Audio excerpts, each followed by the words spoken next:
Raise it up just a little. There you go. I am Christy. And where do you live? I live in Independence, Missouri. Okay. Can you tell us how heart disease has touched your life?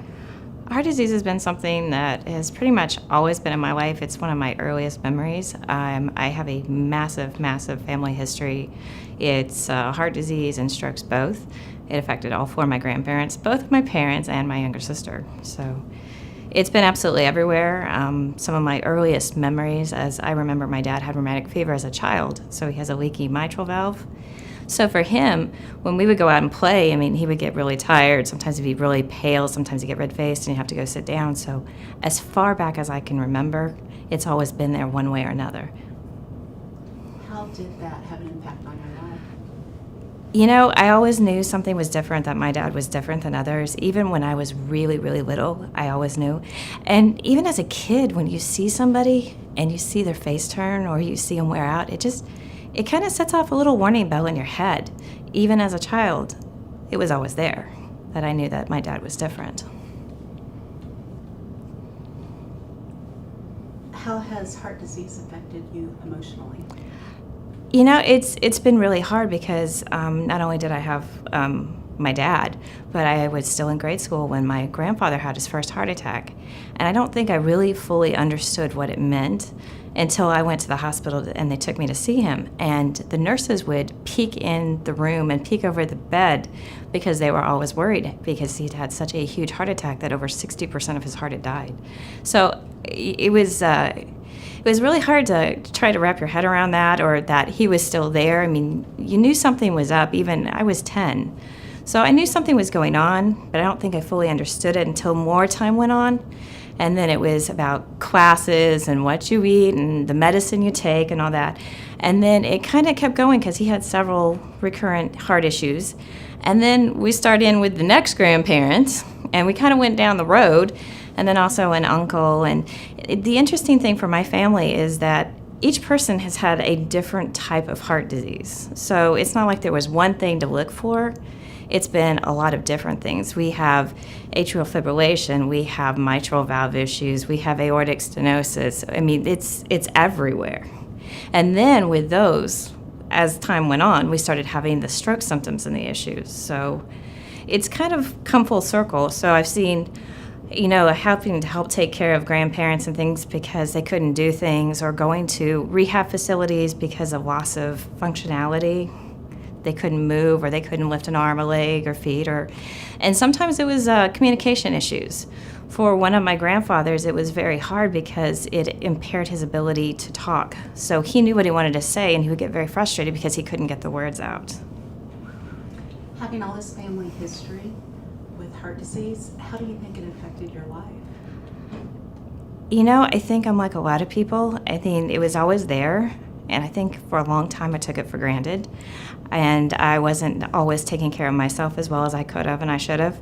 And I think it finally reached a point when I was starting to have some health problems of my own, and I kind of got a few warning shots myself.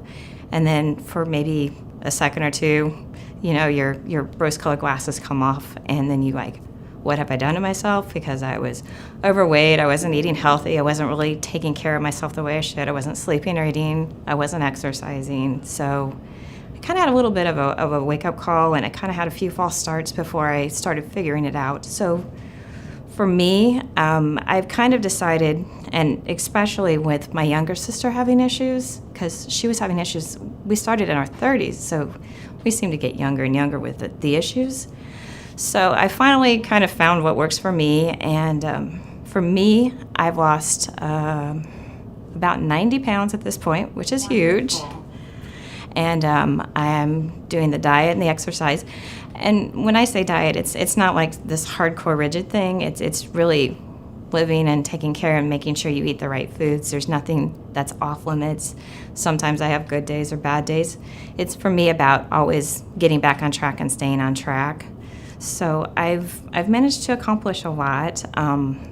I went from somebody who couldn't walk 10 feet at one point in time to this weekend will be my 4th half marathon in 4 weekends. So that's great.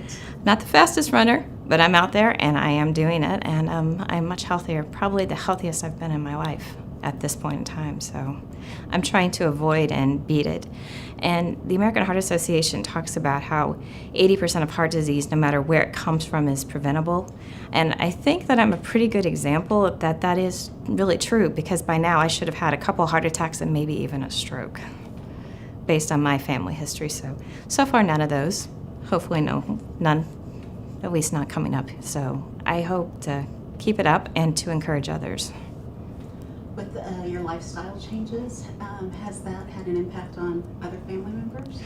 I think it has, because there's really nothing that I've said I can't do. I mean, so if there's something like a dessert or something it's all about sometimes having a taste of something, or maybe finding a way to make it healthier, or to get a similar taste, but make maybe something that's a little better for you.